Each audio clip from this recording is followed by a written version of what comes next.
नमस्कार दोस्तों, K24 news and entertainment में आपका स्वागत है। आज हम आपको सफर करवा रहे हैं इतिहास के सुनहरे पन्नों का, जिसके बारे में शायद ही आपको जानकारी हो।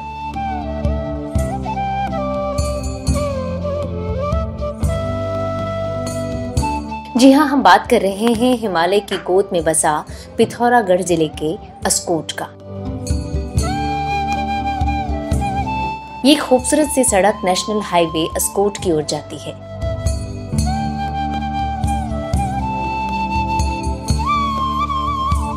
चारों तरफ सुंदर पहाड़ी चीड़ और देवदार के घने पेड़ और सामने दिखता बर्फ से ढका हिमालय, खूबसूरत नजारा।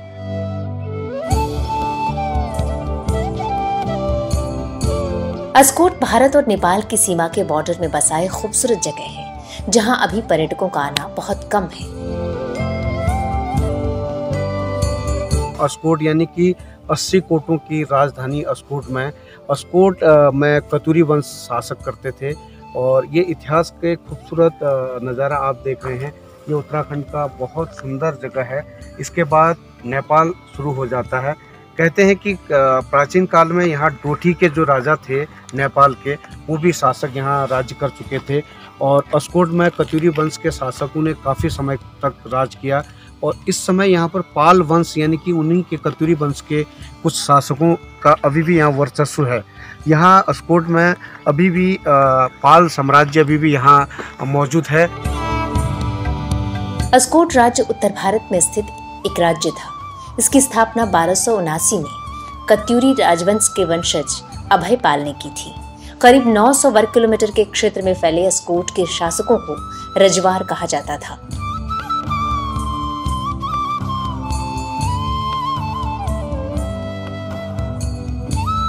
और इसकी राजधानी वर्तमान अस्कोट शहर से 2.5 किलोमीटर दूर लखनपुर में थी। राज्य के कुल देवता नारिंग देवल थे। कहा जाता था कि पूर्व काल में खस राजाओं के 80 कोट किले होने की वजह से इस स्थान को अस्कोट कहा जाने लगा।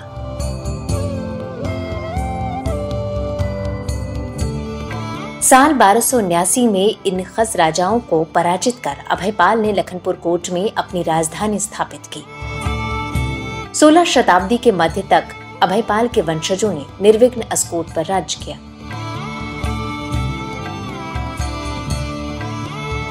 1588 में राजवार रायपाल की मृत्यु के बाद अस्कोट पर अल्मोड़ा के राजा रुद्रचंद्र ने कब्जा कर लिया।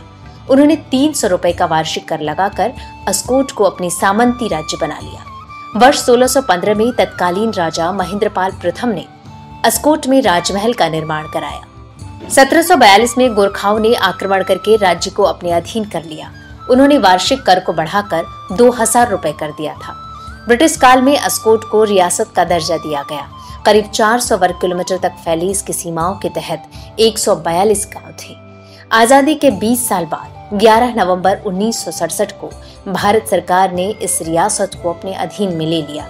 रियासत के अंतिम राजा टिकेंद्र पाल थे।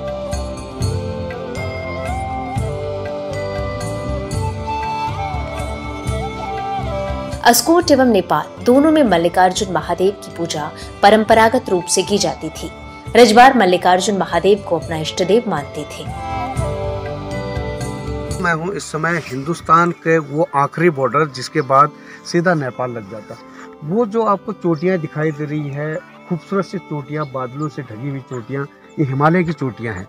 इस चोटियों के बिल्कुल ये जो पहाड़ी आपको दिख रही है, ये सब नेपाल का हिस्सा है। और ये सामने मैं आपको दिखा रहा हूँ, ये हिंदुस्तान है। आप देख सकते हैं हिंदुस्तान और नेपाल का जो नज़ारा है, इतना खूबसूरत दृश्य आपको मैं दिखा रहा हूँ। और इस जगह को हम अस्कोट कहते हैं। अस्कोट में इस समय मैं हूँ और आप देख रहे हैं सुंदर पहाड़ियाँ हैं, बादल दिख रहा है आपको। कत्यूरी वंश के राजघराने और नेपाल के राजघरानों में अच्छे संबंध थे। इनके बीच शादियां भी हुआ करती थी। हालांकि अब ऐसा नहीं है। पिछले कुछ समय से नेपाल काली नदी से जुड़े कुछ इलाकों को अपना बता रहा है। हाल ही में नेपाल सरकार ने संसद में एक नक्शा पास किया। काली नदी भारत और नेपाल के बीच एक प्राकृतिक सीमा बनाती है। इसे महाकाली, काली, गंगा या शारदा के नाम से भी जाना जाता है। उत्तराखंड के पहाड़ी इलाकों में इसका सौंदर्य देखते बनता है। अभी अस्कोट की खूबसूरती से उत्तराखंड आने वाले बहुत से सैलानी अनजान हैं। K24 news and entertainment Uttarakhand की खूबसूरती और उसके हर पहलू पर बारीक नजर रखता है। हमारी कोशिश रहती है कि हम आपको ऐसी ही जानी अनजानी जगहों की सैर कराएं। तो ऐसी ही मनमोहक और दिलचस्प वीडियो देखने के लिए बने रहें हमारे साथ। अगर आपको हमारी ये कोशिश पसंद आई हो तो वीडियो को लाइक और शेयर करना न भूलें। धन्यवाद।